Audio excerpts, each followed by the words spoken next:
ഞാൻ പരമേശ്വരൻ. മേശ്വരൻ. പരമേശ്വരൻ. താൻ വന്ന കാര്യം പറയാൻ. സാറിന്റെ ലോണിന്റെ കാര്യം പാസ്സായോ? 9 മാസമായി. പത്തി തോറ്റി. തന്റെ ലോൺ പാസ്സായോന്നു? ഇല്ല. പത്തി തോറ്റി അങ്ങനെ ലോൺ കിട്ടും? ഭാര്യ ലോണില്ല. അല്ല, ലോൺ ഭാര്യയുടെ പേരില്ല. എന്താ പേര്? കാർഷിക ലോൺ. ഭാര്യയുടെ പേര്? നിർമ്മല. മുമ്പെടുത്തിട്ടുണ്ടോ? നോമ്പെടുക്കുന്നവർക്കേ ലോൺ കിട്ടോളാ. നോമ്പല്ല, മുമ്പ് വേറെ ലോൺ എടുത്തിട്ടുണ്ടായിരുന്നു. ഉണ്ട്. ഭാര്യയുടെ ജോലി? അധ്യാപികയാണ്. ഭാര്യ സാറാ? അയ്യോ, സാറയല്ല, നിർമ്മല. സാറയോട് എനിക്കൊരു അടുപ്പം ഉള്ളത് ശരിയാ, പക്ഷെ നിർമ്മലയാ. രേഖ? രേഖയോടും ചെറിയൊരിതുണ്ട്. അതല്ല, രേഖയിൽ നിർമ്മലല്ലേന്ന്? അല്ല, പാണംപ്ലാത്ത് വീട്ടിൽ നിർമ്മല. അതല്ല, രേഖകളിൽ നിർമ്മലല്ലേ ഭാര്യ? അതെ. ഫോട്ടോ? പോയിക്കോ.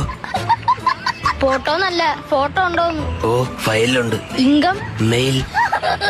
ലിംഗമല്ല, ഇൻകം, വരുമാന സർട്ടിഫിക്കറ്റ്. ദാ അതിലുണ്ട്. കിട്ടാൻ പാടാണ്. വേറെ ഏതെങ്കിലും സാറന്മാര് വിചാരിച്ചാൽ നടക്കോ? ഞാനാണ് മെയ്, വേറെ ആരും വിചാരിച്ചാൽ നടക്കൂല. എനിക്ക് സൗകര്യം ഉണ്ടെങ്കിൽ പാസ്സാക്കും കേട്ടോ.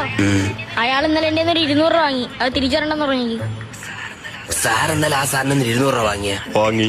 അത് തിരിച്ചു കൊടുക്കാത്ത നാണവമാനുള്ള തൊരുത്തനാണ് സാറെന്നാണ് ആ സാർ ഇപ്പൊ പറഞ്ഞത്. എനിക്ക് ആരുടെ ഔദാര്യം വേണ്ടെന്ന് പറഞ്ഞേക്ക്. ഓക്കെ, അല്ലെങ്കിലും എനിക്ക് തരാൻ മനസ്സിലാടാ പുല്ലിയെന്ന് പറഞ്ഞു. അയാളൊരു പാവരുന്നല്ലേ, ഇപ്പൊ എന്തിങ്ങനെ? പൈസ കൊടുത്തപ്പോ പറയാ സാർ അവിടെ നേരം മോട്ടിച്ചോണ്ടായിരിക്കുന്നു. ആരോടെ മോട്ടിച്ചത്? പൈസ വാങ്ങിട്ട് വേണമെന്ന് പറഞ്ഞപ്പോഴത്തേക്കും തരാൻ മനസ്സില്ലെന്നാ. ഉളുപ്പുണ്ടോടാണെങ്കിൽ താൻ പോടോ. ചീങ്കണ്ടി തലയാ. ചീങ്കണ്ടി തലയാ. താൻ പോടാ കരടി മുക്ക. താൻ പോടോ കരടി പോവാ. പോടോ വരാൽമുഖ മാനത്തുള്ളി നരഭോജി നാരങ്ങ മുറ നീർനായ തമ്മിത്തല്ലി ക്യാമറയുടെ വേട്ടാവളിയന്മാരെ. അയ്യാ, പച്ചില പമ്പ്.